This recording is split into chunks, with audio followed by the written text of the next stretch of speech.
Golu Elephant was enjoying his bananas when his friends Zebu Zebra and Honey Deer arrived and said, "Come Golu, let's play." "Yes, let's." "What shall we play today?" asked Golu. "The weather is pleasant and cloudy." "Let's play Catch Me If You Can," suggested Honey. Just then, Sona Duck and Casti Tortoise arrived. "This is not the time to play. We have just heard on the news that in the next 1 or 2 days, heavy rains and thunderstorms are expected in our forest," said Sona. "Golu, last year when it rained heavily, remember that the low-lying areas of our forest were underwater. Trees also fell due to the storms, which led to big losses," said Casti. "Yes, you are right. We should do something so that we don't face such loss again," said Golu. "Golu, your father is the king of the forest. Tell him and he will take care of everything," suggested Zebu.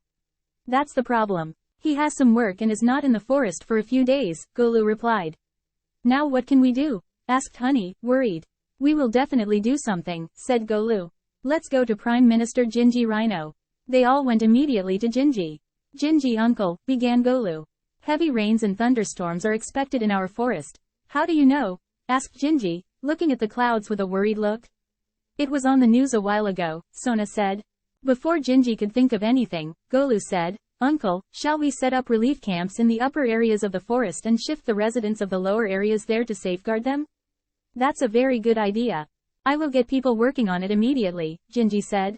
"We will also help you," said the kids and joined Gingy. In the next 2 days, the animals living in the lower areas were shifted to the relief camps in the upper areas.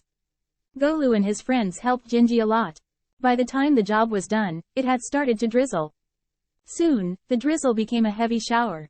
It rained heavily for 2 days. Right through that, Golu kept visiting the camps to check if the food and other arrangements were in place and that nobody had any troubles. After 2 days, the rain stopped and the sky cleared. Golu's friends were happy. "Come Golu, let's play today." "It's still not time to play," said Golu. "We have some work left." "Work? But everyone is safe. The sky is clear." "What is left now?" asked Zebu. "When I visited the relief camps, some of the animals told me that their friends were missing. But because of the rain, I couldn't do anything." "Sona, in so much water, we don't know where there could be stones and pits, so I can't go there." "Since you know how to swim, you go and bring the squirrel," said Golu. Sona immediately got into the water and reached the squirrel. The little creature was wet and shivering and seemed to have a fever. "Come, sit on my back and I will take you to safety," said Sona, and the squirrel could barely climb on. In no time, Sona was back to her friends with the squirrel. Golu picked up the squirrel with his trunk and placed her on his back. They went to Dr. Bablu Bear, who was taking care of people in the relief camp. Bablu immediately examined the squirrel.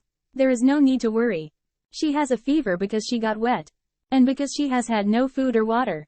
She is very weak. By tomorrow, with food, water, and medicine, she will be a lot better." Just then, Cuckoo Crow flew in. "There are people stuck on the cliff near the old banyan tree," he said. "They are wet and scared." "How many are stuck there?" asked Golu. "Maybe 20 or 25, replied Cuckoo. "They may be in the same condition as a squirrel. Till the water settles, we will not be able to bring them here. So we will have to take food, water, medicines, and warm clothes to them," said Golu.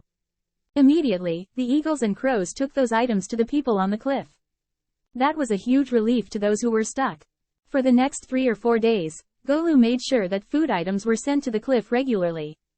Meanwhile, everyone was taken care of in the relief camp as well. Finally, the water level went down and all the animals were rescued. Golu got the entire place cleaned. Dr. Bablu made sure everyone was vaccinated against diseases spread by infected water. People started moving back to their homes and were advised to boil water before drinking. King Gajraj also returned to the forest and heard about the entire incident. "Golu, I have heard about how, in my absence, you and your friends carried out the relief work during the floods. I am proud of you." "Golu,